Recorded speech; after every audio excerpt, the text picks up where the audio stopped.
Bom dia, igreja. Bom dia para você também que está aí nos assistindo e também que você possa estar com alegria e estar na casa do Senhor. Bom dia, igreja do Senhor. Louvado seja Deus, porque Deus nos deu mais uma oportunidade de aprendermos e tirar grandes lições para a nossa vida durante o dia de hoje. Quero desejar para você um bom dia abençoado por Deus. Crê e verás a glória de Deus naquilo que você deseja para o dia de hoje. O Senhor Deus tem promessa para você. Benjamin, e já tem pessoas aqui nos acompanhando. As pessoas sempre em sintonia conosco, sempre nos acompanhando, assistindo um ano bíblico. Louvado seja Deus. Que isso seja para a vida toda. Que o ano bíblico seja para a vida toda na sua vida e você possa compartilhar com outras pessoas, não é, Benjamin? Que outras pessoas possam sentir o desejo de você também, de outra pessoa também fazer o ano bíblico. Louvado seja Deus por isso, né? Então, tem pessoas aqui dizendo, glória a Deus, que alegria. Tem pessoas dizendo aqui, bom dia, escola de profetas. Olha, louvado seja Deus por isso, porque Ele nos acompanha, estão em sintonia conosco, né? Que Deus te abençoe poderosamente. E agora, antes de nós iniciarmos tudo, Benjamin, nós vamos falar com quem? Com o nosso Deus. Com o nosso Deus. Vamos ajoelhar, igreja, vamos falar com o nosso Deus? Oremos, querido Deus, muito obrigado, Senhor, pelo dia que o Senhor nos deu. Também que o Senhor possa ser com as outras pessoas que estão nos assistindo, Senhor, porque elas acordaram, Senhor, cedo para entesourar a Tua palavra, Senhor, na mente e no coração. E também que nós possamos, Senhor, agarrar, Senhor, com todas as forças a palavra do Senhor, que o Senhor nos deu. E também que o Senhor possa ser com as outras pessoas que estão dos outros lados, que o Senhor possa dar discernimento, Senhor, a elas, para elas conseguirem assistir, Senhor, esse culto. Em nome de Jesus, amém.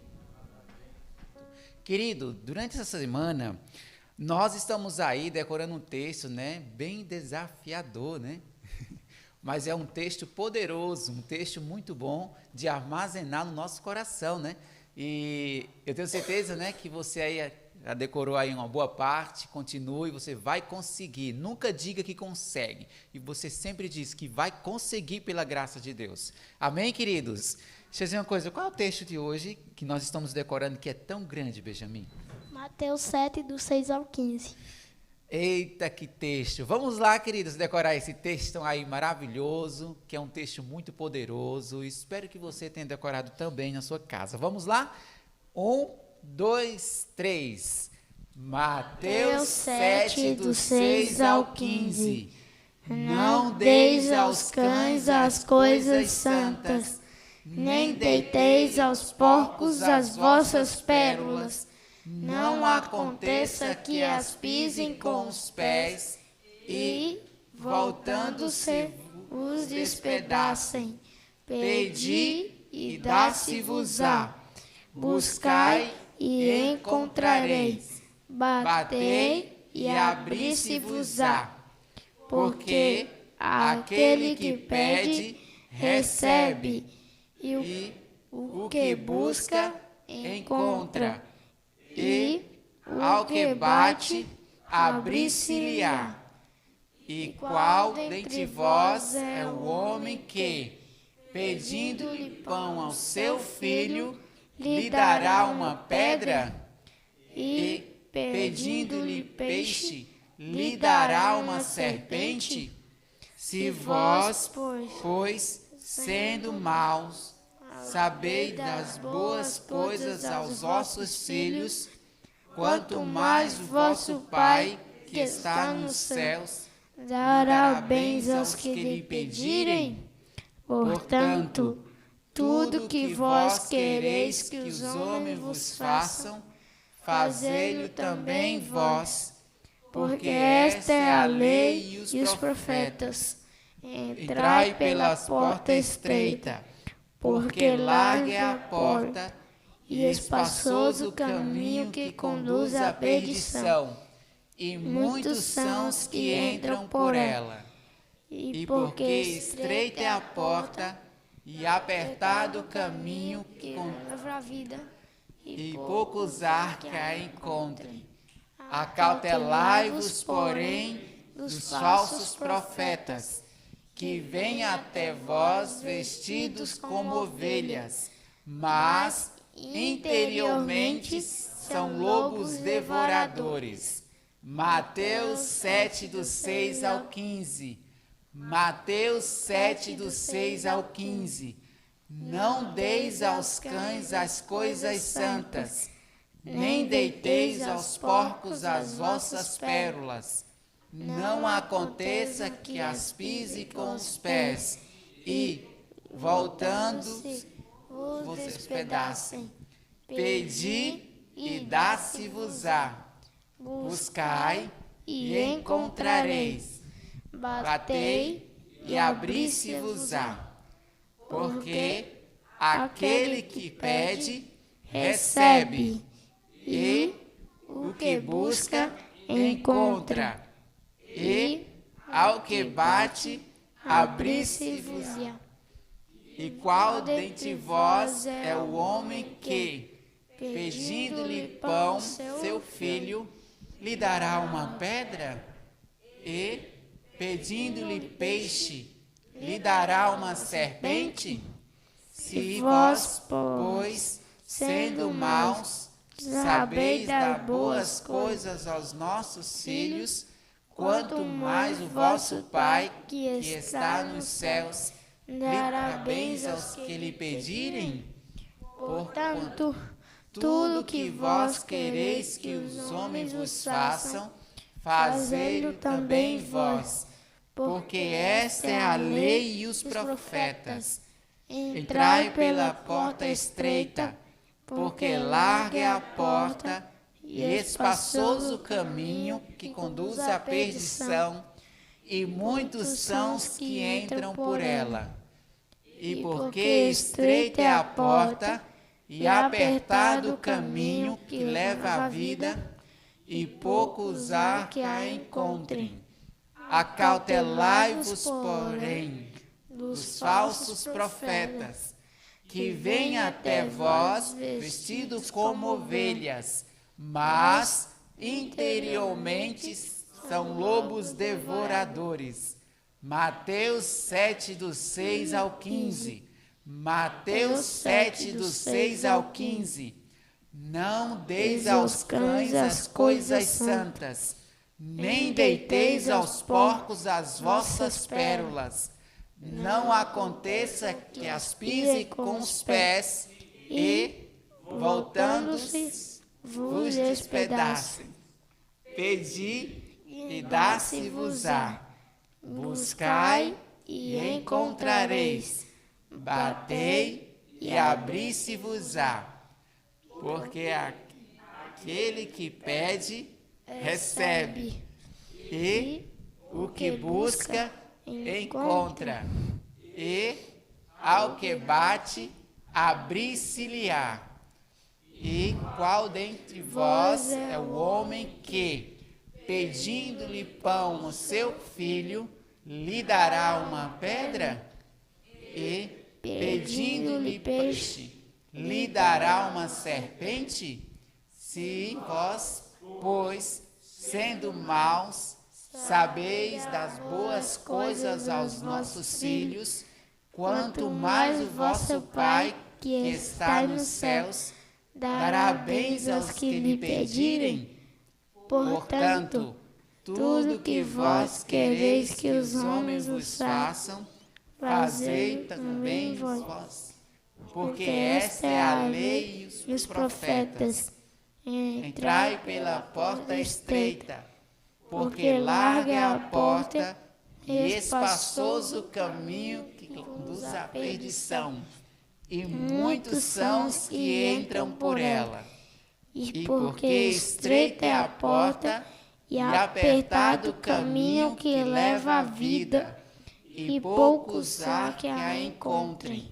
Acautelai-vos, porém, dos falsos profetas, que vêm até vós vestidos como ovelhas, mas interiormente são lobos devoradores. Mateus 7, do 6 ao 15. Amém! Louvado seja Deus, né? O texto fica mais bonito quando nós respeitamos as vírgulas, né? Que poderoso isso. Isso é regras do português, né?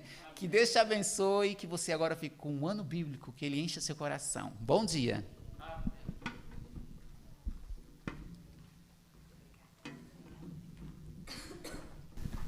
Muito obrigada, gente. Bom dia, queridos. Deus abençoe vocês grandemente. Dormiram bem? Descansaram? Conseguiram descansar? Louvado seja o nome do Senhor. Bendito seja o nome de Deus. O que vocês estudaram essa manhã? Segunda Reis o quê?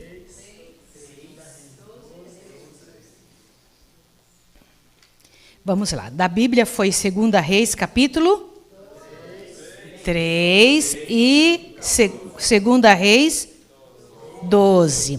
E do livro grande, capítulo 18, as águas purificadas, não é? Louvado seja o nome do Senhor. E você que está em casa?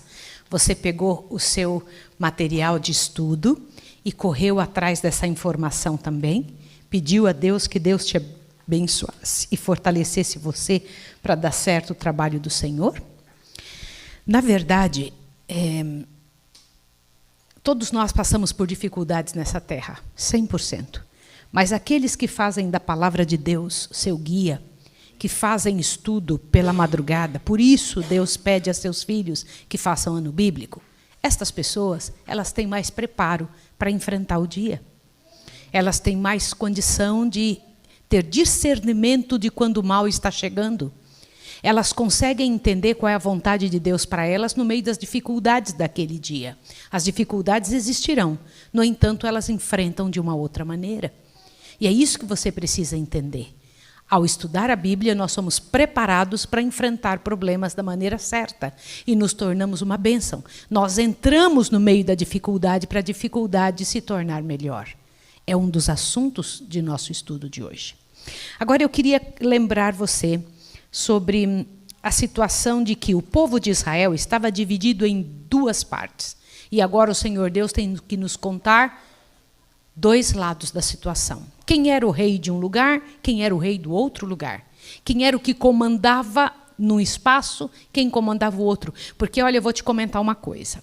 Toda atitude de um líder modifica todo o resto da nação. Se um líder tem um posicionamento que não é o que o Deus pediu, o Deus eterno pede, naturalmente seu povo, a tropa é o espelho do comandante, então é direcionado da maneira como pensa o líder. O que você entendeu sobre a vida de Joás? Eu quero ouvir de vocês. Quem era ele? Quem era? E o que ele fez? Quais foram as atitudes deste servo? Gente, existem algumas coisas muito interessantes, que são muito importantes que nós tomemos como palavra diante de Deus. Existem atitudes que, pela graça e poder do Senhor, qualquer líder pode fazer. Vocês serão líderes. Joás repara o templo. Reparar o templo. Trazer nova situação. Dinheiro tinha ali, não foi? Vocês se lembram o que o sacerdote fez? Você que leu o ano bíblico, você sabe do que eu estou falando. O que ele fez? Abriu um espaço para colocar dinheiro dentro. É sério, né? Hoje em dia, mexer com dinheiro é um negócio muito terrível. Quem tem a oportunidade de mover-se em cima de dinheiro está sendo provado de uma forma muito séria. Mas a palavra de Deus, no capítulo 12, verso 15, olha que coisa interessante que nós encontramos aqui.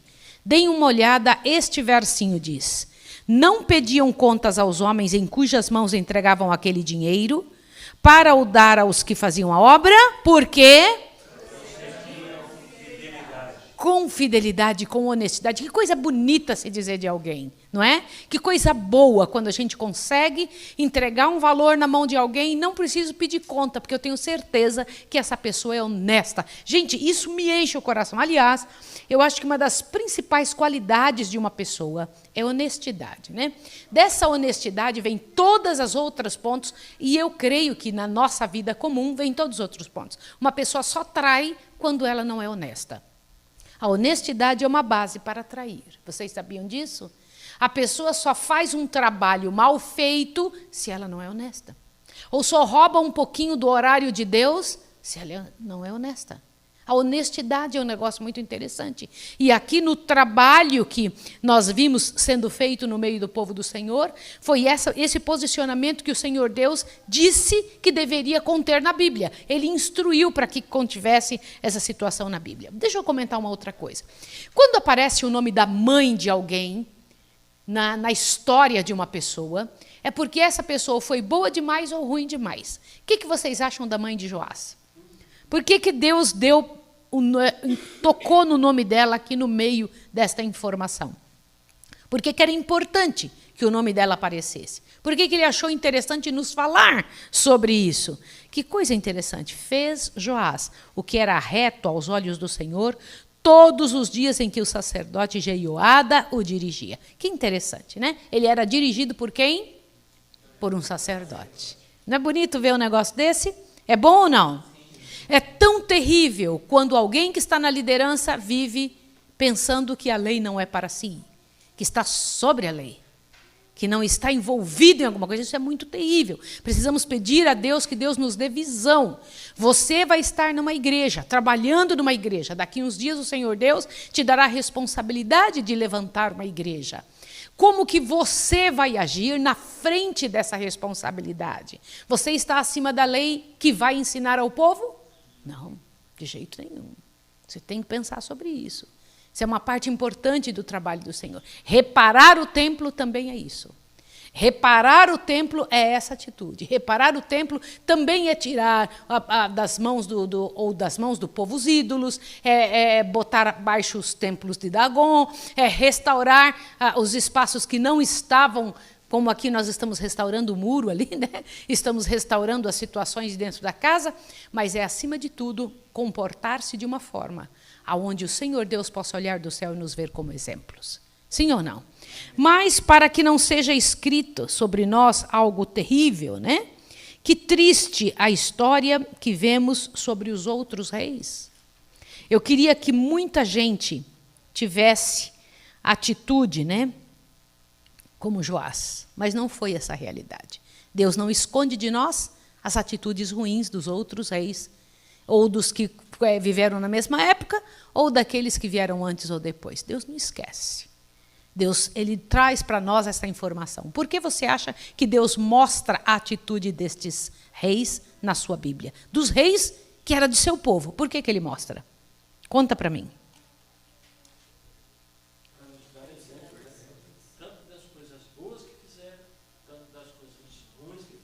Eu sei que você que está em casa não está ouvindo o irmão Antônio, mas o irmão Antônio está dizendo assim, para nos dar exemplo e testemunho das coisas que são boas e das coisas que são ruins. O que acontece quando faz uma coisa, o que acontece quando faz outra.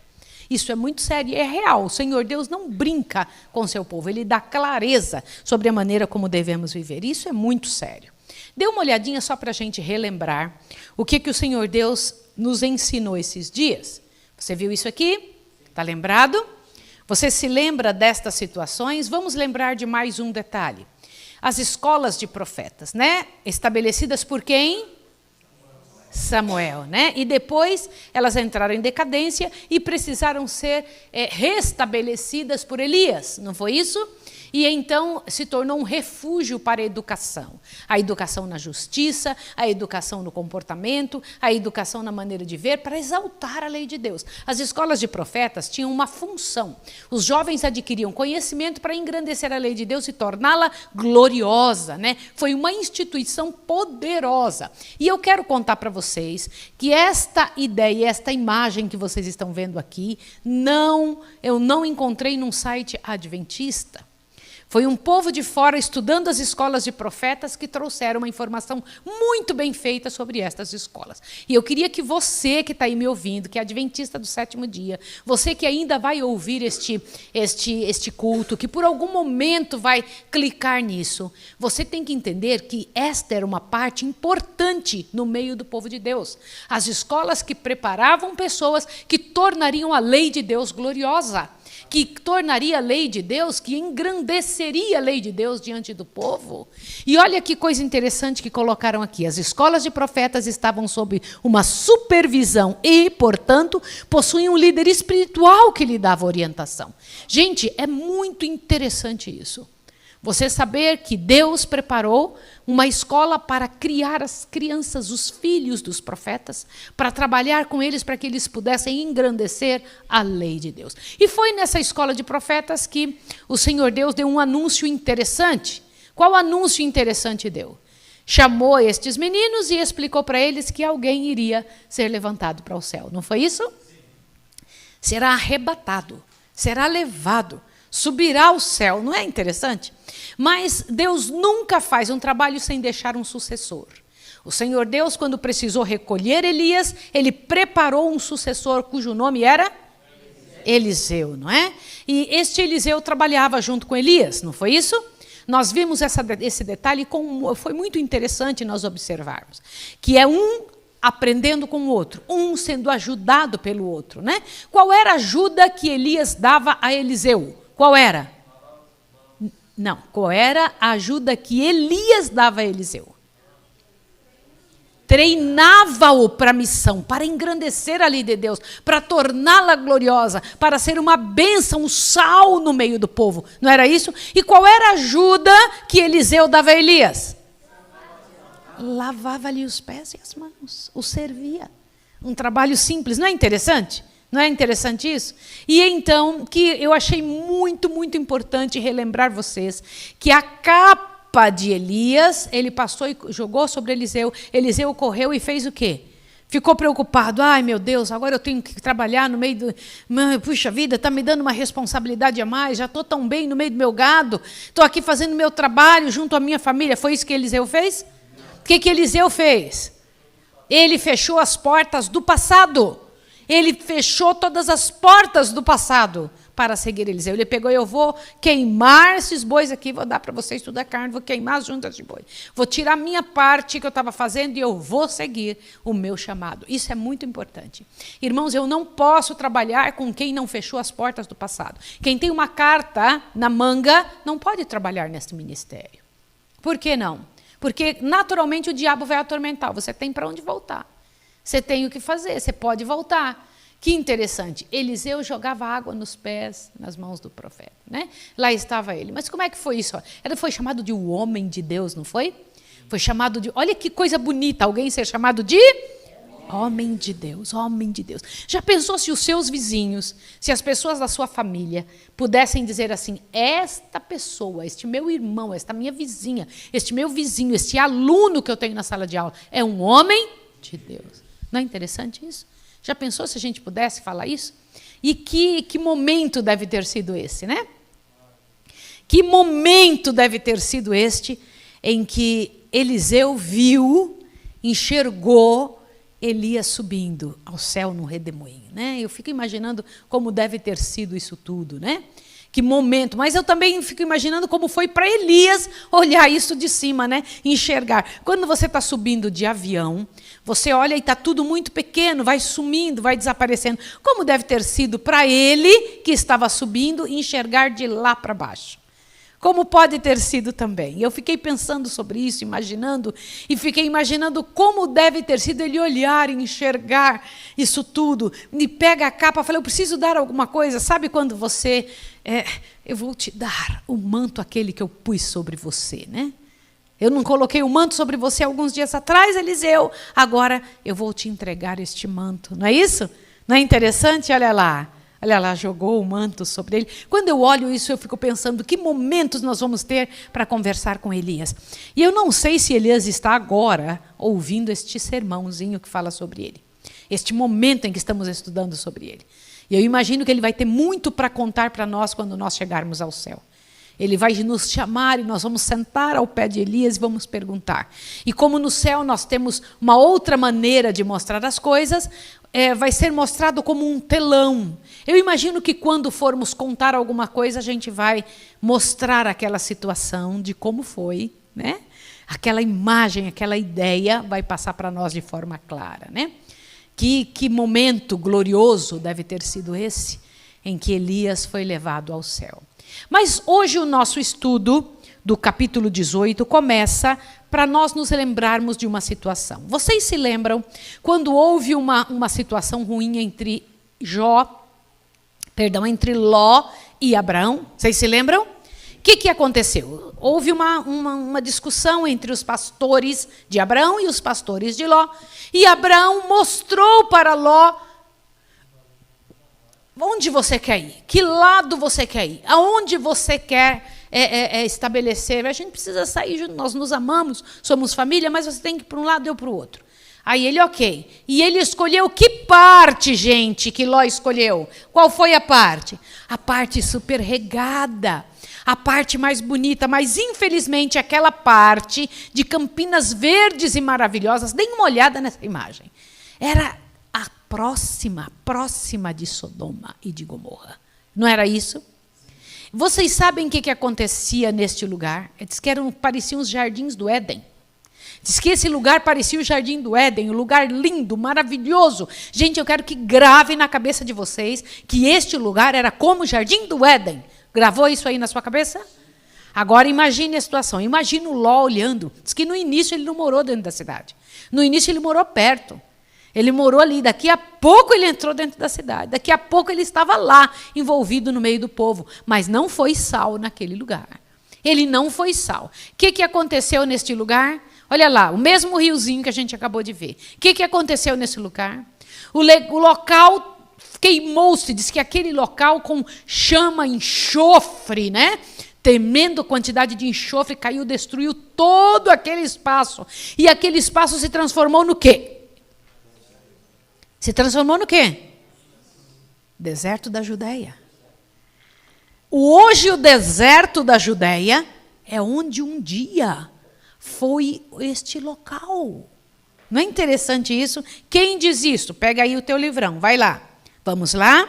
Nos tempos patriarcais, a campina do Jordão era toda bem regada, como o jardim do Senhor. Foi neste aprazível vale que Ló estabeleceu o seu lar, quando armou as suas tendas até Sodoma. Nos tempos em que as cidades da planície foram destruídas, a região em redor tornou-se como um desolado ermo, constituindo desde então o quê? Parte do deserto da Judéia. Está claro para vocês? O que hoje a gente tem lá como deserto da Judéia, um dia foi o quê? Parte daquelas campinas verdes que Ló estabeleceu suas tendas. Foi ali naquele lugar que um dia nosso antepassado viveu. Está entendido isso ou não? Está compreendido? E este lugar ainda tem mais um detalhe que vocês precisam entender. Continua, vai lá ler. Uma porção da bela campina permaneceu com fontes e torrentes vivificantes. Quando foi destruído, ainda muita coisa sobrou, né? Para alegrar o coração do homem. E neste vale rico de campos e cereais e florestas de tamareiras, em outras árvores frutíferas, as tribos de Israel tinham acampado depois de cruzar o Jordão e participavam pela primeira vez dos frutos da terra prometida. Olhe para cá. Neste mesmo local, que hoje é o deserto da Judéia, quem foi que passou por lá? O povo de Israel. Né? Aí tinha tamareiras. Gente, eu devia ter buscado, mas eu vou ver se eu trago amanhã. Eu busquei algumas árvores de tamareiras para vocês verem. Eu me assustei quando eu vi a primeira árvore de tamareira que eu enxerguei a primeira vez na minha vida. Foi muito emocionante vê-las verdinhas, né, que ela tem um tom, e vê-las maduras, né? Depois de maduras, quando elas estão secas, que é esse jeito que a gente come tâmara, né? Que é um fruto comprido, muito saboroso, muito açucarado, uma delícia de fruto. Mas como é isso? Os nossos antepassados comeram dessas tamareiras que estão ali, né? Eu me lembro que eu cheguei num lugar em Portugal que um senhor me mostrou uma árvore de oliveira que tinha 2000 anos. E quando eu cheguei também em Israel, me mostraram árvore de oliveira de 2000 anos. Isso significa que era da época de quem? De Jesus, né? Mas essas tamareiras que nosso povo comeu, certamente não são as que tem agora. Mas é interessante a gente conseguir ver, a gente conseguir abençoar, sermos abençoados ao olhar isso. Agora continua lendo, veja lá. Então, nosso povo passou por lá, né? Perante eles, erguiam-se os muros de quê? O que tinha nesse lugar também? Muros de Jericó, olha lá. Baluarte pagão e centro do culto de Astarote, a mais vil e mais degradante de todas as formas cananeias de idolatria. Logo, seus muros foram postos abaixo, seus habitantes mortos. Deixa eu comentar uma coisa com vocês.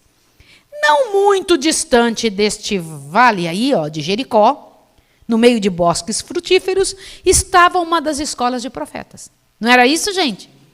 Uma das escolas de profetas estava aí perto. Você conseguiu segurar agora essa informação? Conseguiu ou não? Então, veja, o que nós estamos estudando hoje tem esta informação geográfica, tem esta informação social, tem esta informação da situação. No entanto, agora vamos ver uma informação psicológica. Quando ali era uma boa habitação, era um lugar bom de viver, né? Nosso estudo diz que só que lá tinha algo que não estava tão bom. Era um lugar muito bom, mas tinha algo que não estava tão bom. O que era algo que não estava bom no local? A água, disse Benjamim. A água. A água era o quê? Amarga. Me diga uma coisa. O que você faria quando encontrasse uma água amarga? Se encontrasse um lugar que a água não funcionasse. Mas quando aparece alguém que faz a diferença, não é? Me traga sal. Não foi isso que ele falou? Lá vem Eliseu. Eliseu entra em cena. Quando Eliseu entra em cena, quando a coisa chega, quando eu acho incrível isso, quando um cristão de verdade entra num problema, isso me impressiona demais. Um problema é sinal de que Deus pode ser chamado. Tudo deve ser um chamado para oração. Tudo deve ser um chamado para oração. Quando você ora, quando você busca Deus, quando você está na presença do Altíssimo, o Senhor Deus lhe usa para mudar situações ruins. As suas situações ruins não podem ser suficientes para tirar você do foco. Você entende isso? Lá estavam águas amargas. A fonte que nos anos anteriores tinha sido pura e vivificante e havia contribuído grandemente para suprir a cidade e seus arredores com água, era agora imprópria para uso. Em resposta ao apelo dos homens de Jericó, Eliseu disse: traze-me uma salva nova e ponde nela sal. Traze-me uma salva como? Traze-me uma salva como? Nenhuma palavra na Bíblia é à toa. O Senhor Deus não está pedindo algo à toa. Ele podia dizer: me traz aí uma vasilha com sal. Mas eles me trazem uma salva nova. E nela põe a sal e me traz aqui. Não foi isso? Havendo recebido isto, saiu ele ao manancial de águas e deitou sal neste manancial. Aí ele diz: assim diz o Senhor: sararei estas águas e não haverá mais nelas morte nem esterilidade. Não é interessante isso? Aí, o que aconteceu daí? Por que essa situação? Eu preciso estudar com vocês algumas coisas de lições espirituais. As águas ficaram puras. Deem uma olhada aqui, por favor. Vamos ler juntos isso aqui? Lançando sal no manancial amargo, Eliseu ensinava a mesma lição espiritual dada séculos mais tarde por quem? Salvador e seus discípulos. Quando declarou o quê? O sal foi colocado sobre algo amargo. Entenderam? E as águas ficaram purificadas. Deixa eu comentar uma coisa com vocês. O sal é o elemento purificador. Vós sois o sal da terra. Elemento purificador. Vós sois o sal da terra. O elemento purificador. Vamos repetir juntos? Vós sois o sal da terra. O elemento purificador. Combinado?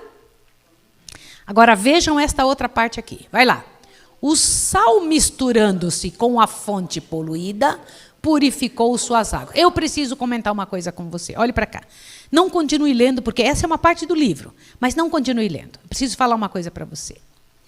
Se nós não somos elemento purificador no meio da miséria, o sal para nada mais presta a não ser para ser jogado fora. Se nós não estamos fazendo a diferença no lugar errado, no lugar ruim, no lugar que não presta, no lugar impuro, nós somos sal que para nada mais presta. Será jogado fora. Então, leia de novo. O sal, misturando-se com a fonte poluída, purificou suas águas e levou vida e bênçãos onde antes havia sequidão e morte. Quando Deus compara seus filhos ao sal, Ele deseja ensinar-lhes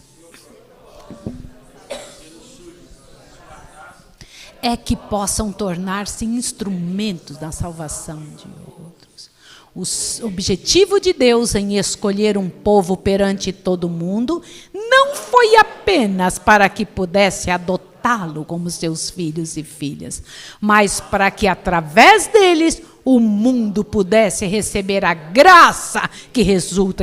Peraí, através de quem o Senhor Deus espera que o mundo receba graça e salvação? Vocês já perceberam como várias vezes predicados de Jesus são atribuídos a nós? Através de quem Deus dá graça e salvação? Jesus. Mas através de quem Deus dá graça e salvação para o povo? Quem que é considerado a luz do mundo? Jesus. Mas quem que ele disse que é a luz do mundo? Você já percebeu que o Senhor Deus dá para nós adjetivos dele? Não é interessante isso? Agora, olhem essa outra parte.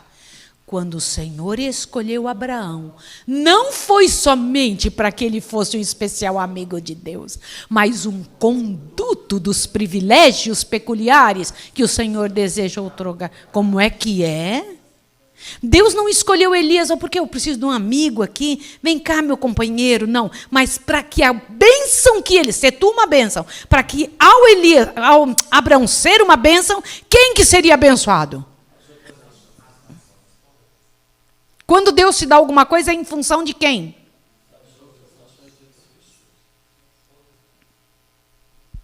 Eu quero que você me diga agora quais são as suas bênçãos. Bora. Quais são suas bênçãos, irmã Tânia? Quais são as bênçãos que a senhora tem? Quais são suas bênçãos, irmão Antônio? Rápido, eu quero que vocês pensem. Família, você tem uma bênção chamada família? Tem? E você, irmã? Você tem filho, saúde, fraternidade. Quais são as bênçãos que você tem, Kenji? Seus filhos. Quais bênçãos você tem, irmão Rodrigo?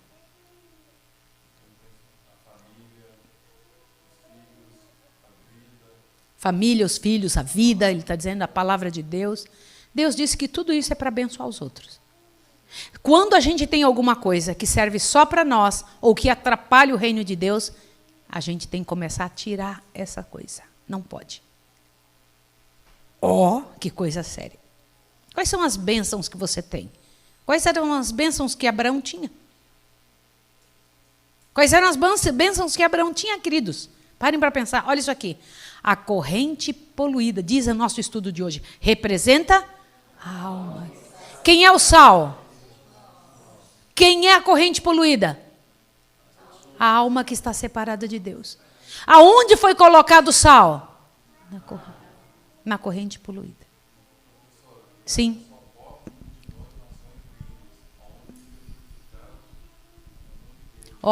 E são multidões, povos e línguas, está aqui dizendo o irmão Rodrigo.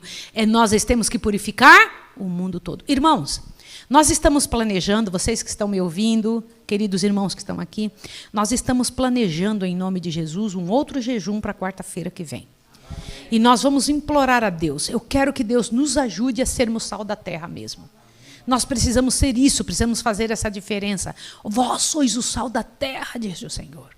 Vós sois o sal da terra.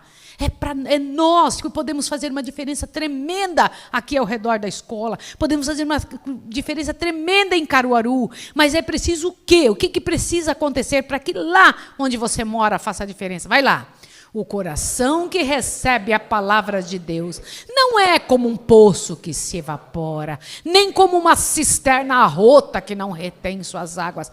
É como uma torrente da montanha, alimentando tuas fontes permanentes, cujas águas frígidas e borbulhantes saltam de uma rocha em rocha, refrigerando o cansado, o sedento e carregado de carga. É bom isso ou não? Sim ou não? É isso aí. Que coisa gloriosa, né? Quando eu penso nisso, eu falo, Senhor, me faça isso. Faça isso em mim. Faça isso em mim. Deixa eu comentar com vocês aqui. Olhe bem. Então, o sal é o elemento purificador. A salva nova é a pessoa que leva o sal. A salva nova é o quê? A pessoa que leva o sal. Olha aqui. O manancial é o cristão renovado. O que é o manancial que vai irrigando todos os lugares? Quem que é o manancial? Cristão renovado. Um cristão renovado, no nosso estudo de hoje, é chamado de manancial. Olha que coisa linda. É bom, não é? Que onde vai, leva vida. Vocês já viram que eu fico olhando ali do refeitório para fora, tem uns canos que leva daqui do nosso açudezinho, né? A gente tem um laguinho aqui em cima, tem canos que leva lá para baixo. No local onde está o cano, eu sei dizer exatamente qual é. É verdinho em cima do cano, assim, até lá embaixo. Mesmo na época do maior verão. Na época do verão forte, que seca tudo, o local onde está o cano, assim, fica verdinho, verdinho. Por quê? O manancial tem que fazer isso aonde vai. No seu quarto, você é um manancial. No meio das pessoas, você é um manancial. Servidor da escola de profetas, você é um manancial. Você tem que pensar sobre isso. Isso é muito importante. O elemento purificador é o sal que tem que estar dentro de você. Vós sois o sal da terra. Eu quero ajoelhar agora e orar com você que está em casa, para que um dia possam dizer de nós, podem fazer esta obra, porque agem com honestidade. Que se nós chegarmos no lugar, a gente derruba os templos de Baal. Sim ou não? Que onde a gente chega, a gente purifique o templo. A gente restaure o templo. De onde o povo de Deus estiver, que a gente consiga levantar, nós devemos ser Eliseus no mundo de agora, pela graça e pelo poder do Senhor. Que o Senhor Deus faça e nos ajude a ter condição de refrigerar o mundo. Amanhã, o estudo de amanhã é muito lindo, é um profeta de paz. Nós vamos entender coisas muito poderosas amanhã cedo, e eu quero que você esteja conosco pela graça e pelo poder de Deus. Hoje é dia da preparação, o Senhor Deus nos ajude a estarmos prontos para a hora da entrada do sábado do Senhor. Vamos ajoelhar?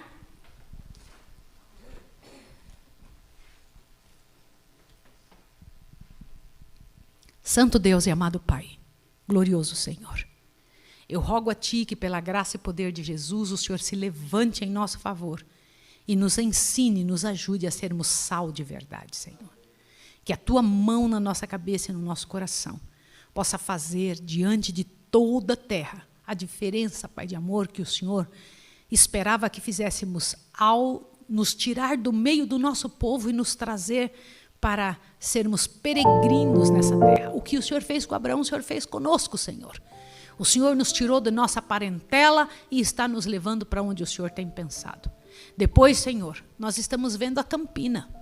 Nós te impedimos em nome de Jesus que não venhamos olhar a Campina com os olhos de Ló, mas com a disposição de Abraão, de ir levantando o templo aonde quer que formos.